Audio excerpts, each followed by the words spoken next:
Welcome to SDH's coverage of USL League Two in the South Central. It's the last week of the regular season. We'll let you know what's going on with points and positioning and all that kind of stuff. Asheville City in the barn as the South Central Division champ. But we'll go over the last 7 days and get you ready for the remainder of the regular season, get you set up for the playoffs, and let you know what's going on and what to anticipate going forward. So let's take you over the last 7 days to get you ready for the final weekend here of the regular season.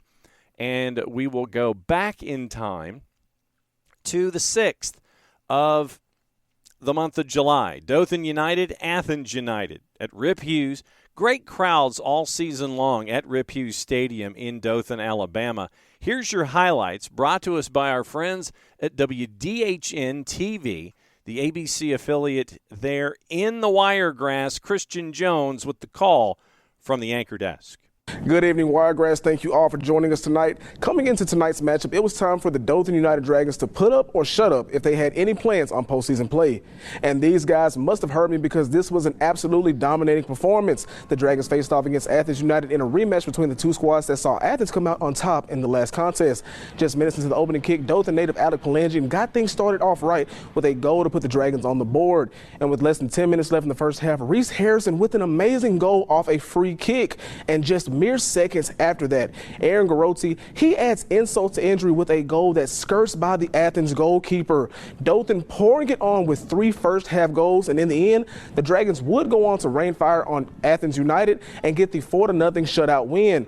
As for their playoff hopes, everything is still up in the air for the Dragons. After the game, head coach Carl Reynolds spoke more on his team's looming playoff hopes. Yeah, I mean, obviously, we always have eyes on the other results because it concerns us, but the reality is we can only take care of what we have in front of us, and we did that tonight, and we're going to have to do it next Saturday. And you know, if the results go our way, fantastic, and if they don't, that's a position we put ourselves in, and that's a learning curve for next year. But we play anything like we did tonight and finish the way we did tonight, we can beat anyone in the country. Regardless of what happens in the near future, the Dragons will look to end their regular season off on the right foot with a win against Southern Soccer Academy next Saturday, but not before taking the field on Thursday in a friendly match against the Swan City Soccer Club. After that, in the South Central, East Atlanta, 3-1 winners over SSA.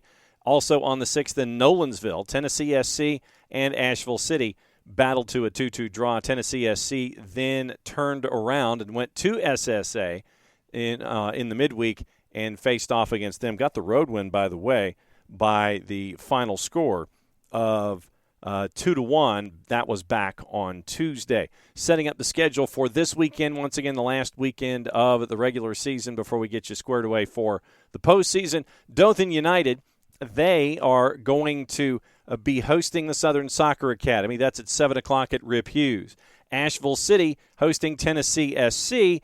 And our friends at WLOS-TV and WLOS.com, the ABC affiliate in Nashville, they caught up with the Blues to find out what's going on with them as they are chasing after that undefeated regular season. Chris Womack caught up with head coach Scott Wells and one of the stars of the squad so far this season, striker Sebastian Tregarthen, about what's been going on this season in Asheville.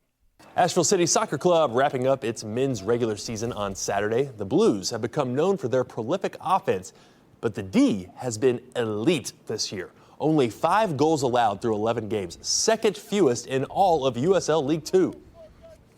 1v1, I think that they're tenacious. You know, that they're very, very good at 1v1 defending. They take it as a pride, you know, to not be beaten. And I think they all, in a positive way, they all get on each other. You know, they all hold each other accountable. You can lose the ball, you know, like you're gonna have partners like going back you, and I think it's part of a team. If the team wants to be a champion, I think, as well as the good strikers, we have to have like a solid defense. The regular season finale Saturday at Greenwood Field with a 7:30 kickoff.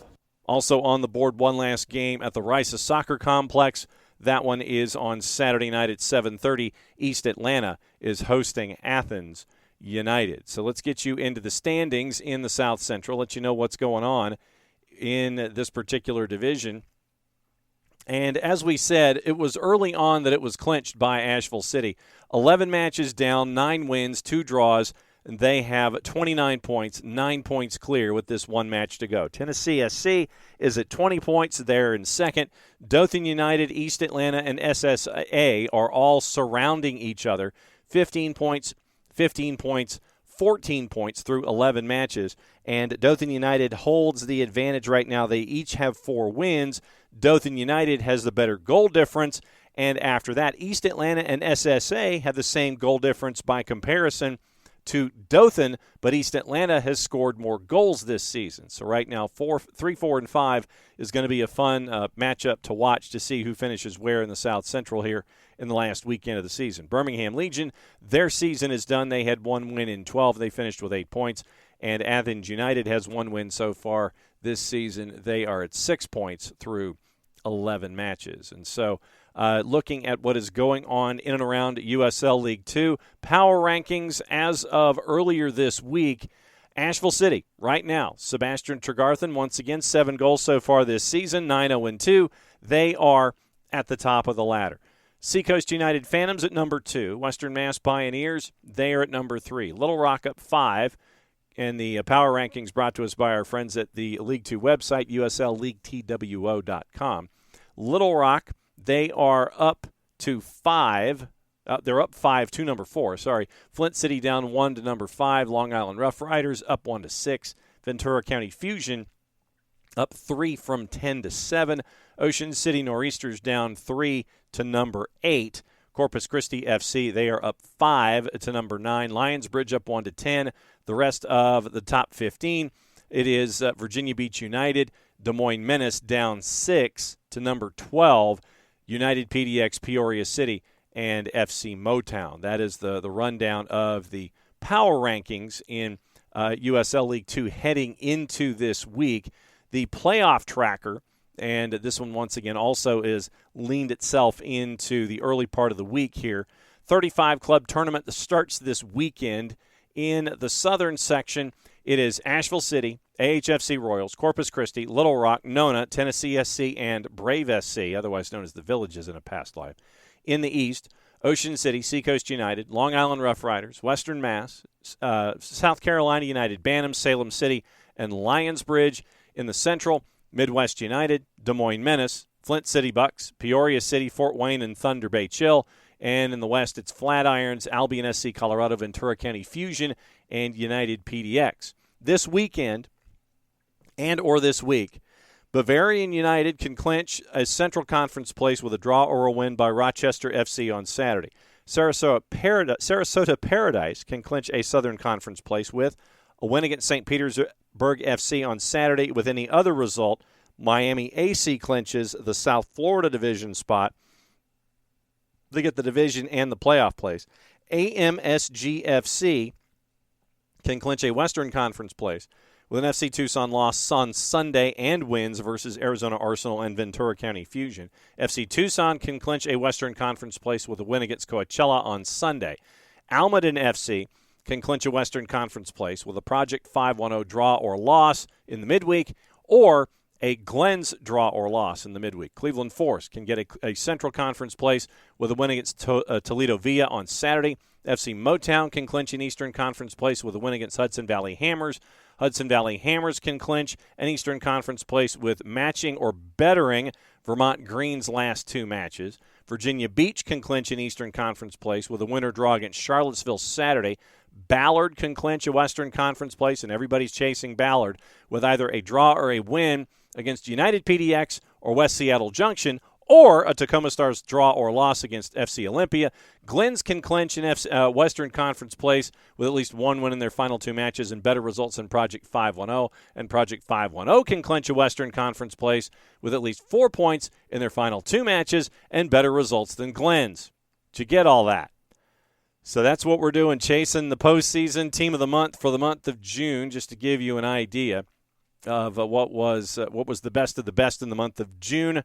In net, Thomas Robleski for Little Rock. Defense, Josh Jones, player of the month, and also involved with Ocean City Nor'easters. Max Broughton from Des Moines Menace. Leonardo Andrada from Brave SC. Midfield, William Pierce, Sarasota Paradise. Connor Evans, United PDX. Teg Healy from Seacoast Phantoms. William Weiersdorf from Almaden.